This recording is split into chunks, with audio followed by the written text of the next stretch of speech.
Hey, what's going on, you guys? This is Madam, and I'm coming back to you once again. This time I'm going to go back over to Insider, and this is in the crime section.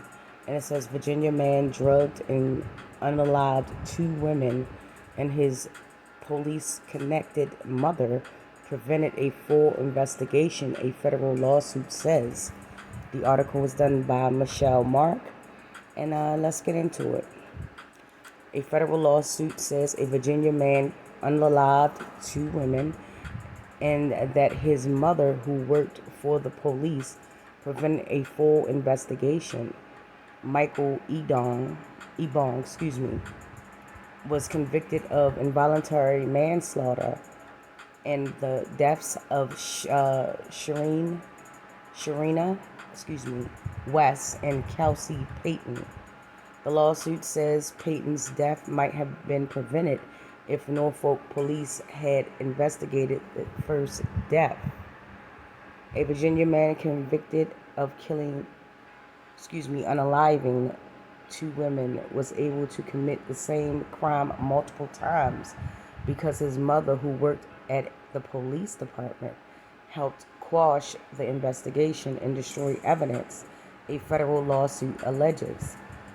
Michael Ebong was convicted last year of involuntary manslaughter in the deaths of Sharina West in November 2020 and Kelsey Payton in July of 2021. Court records show Ebong was accused of drugging the women at local bars and bringing them back to his apartment against their will, where they later died from the drugs. But a new lawsuit from Payton's mother against the city of Norfolk argues that her daughter's death could have been prevented if police had properly investigated Wes's death. Just months earlier, Kathy Payton's lawsuit alleges that Ebong's mother held a position of influence within the police department and used the influence to ensure officers did not question Ebong and instead destroyed, concealed, and failed to preserve evidence of the crime. The lawsuit alleges the police department's actions constituted obstruction of justice. By obstructing Ebong's prosecution for murder, the Norfolk Police Department enabled him to remain at large in the Hampton Roads community to continue his modus operandi of drugging women at bars, removing them from the bar, taking them to his home, arring them, and sometimes unaliving them of an overdose from the chemicals he drugged them with, the lawsuit says. West's death at Ebong's apartment was initially dismissed by Norfolk authorities as an accidental overdose with no foul play suspected, according to the media reports at the time. Then, less than a year later, in an identical scenario, Payton was found unalived from a drug overdose at Ebong's apartment. Both West and Payton's families told a local CBS affiliate at the time that the women did not do drugs. Court records show Ebong originally charged with second-degree murder and both women's death, though he was ultimately convicted of a lesser charge, involuntary manslaughter. The lawsuit says the Norfolk police were responsible for the lesser charge because they failed to preserve evidence that could have secured a first or second-degree conviction.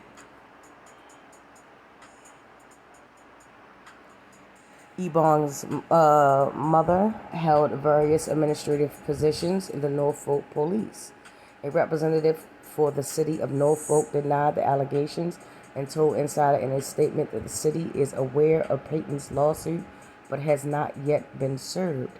While the city sympathizes with the Payton family, it denies that the NPD obstructed justice and it will defend the lawsuit accordingly, the statement said. The statement said Ebong's mother, Moravia Reed, worked as a civilian employee in various administrative positions within the Norfolk Police Department for 27 years. She retired in March of 2022. Reed did not immediately respond to multiple messages from insider requesting comment. The lawsuit alleges that 9 months after Wes's death, Ebong drugged Peyton at a local bar, brought her to his home against her will, gave her bruises on her thighs, and then unalived her from an overdose. The lawsuit also alleges Ebong injured Peyton with blunt force trauma to the head. As with Wes's death, Ebong called to report Peyton's unaliving as an overdose, and his mother then prevented responding officers from questioning him and from preserving evidence at the scene, the lawsuit alleges. This is crazy. Norfolk officers even permitted Ebong to carry Peyton's body out of his home, according to the lawsuit. Now that's strange. The lawsuit says some of the evidence Norfolk police failed to preserve was Peyton's purse, which Ebong said contained drugs, and whatever object Ebong might have used to inflict a blunt force trauma to Peyton's head. Wow, that's crazy. Oh my goodness. Forgive me for a moment, y'all, but like I'm kind of taken back from that. Like, since when do they allow people to carry the dead bodies out of the, you know what I'm saying? I've never heard of any situation with that happening, but let's continue. The Norfolk police shockingly failed to recognize that Ebong had previously called in the overdose of Wes and unceremoniously sent Kelsey Peyton's body to the medical examiner without recognizing the pattern of behavior and without preserving the evidence at the scene of her unaliving, the lawsuit said. Okay?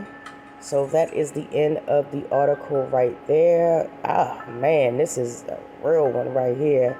I'm trying new things out on this is no stranger to my, this type of content is no stranger to my channel.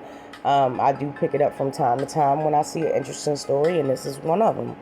Apparently the mother, helped her son get away with murder. And my question to y'all would be, how much love and how much loyalty do you have to a family member, friend, etc., that you will literally break law if it's within your power? People do it every day, on a more lighter side. It's called the hookup. You got somebody that work at a certain establishment, you go in there, hey, yo, hook me up with your employee discount, something like that. Like, that's the only simplest terms that I can, explain it to you. But, like, this goes way beyond, like, let me get a hookup. You get where I'm going with it? And for me, it's just, as a parent, yes, we love our children. Yes, we'll do anything for our children. But if you are out here unaliving people, oh no, you got to sit your ass down. Whatever you get, you get. You know what I'm saying? Allegedly. Because they are in the lawsuit and it has yet to be proven. So I will say allegedly for those purposes. But ultimately, for me, yes, it would be hard to see my child, go through something like that. And something similar to that was the case with Sweetie Pie's son, that he was convicted of unaliving his nephew. I know that must have been a hard situation for Miss Sweetie Pie, as it would be for any parent, grandparent, whatever. So, yeah. My condolences to the family, as always. Sorry that they had to go through this.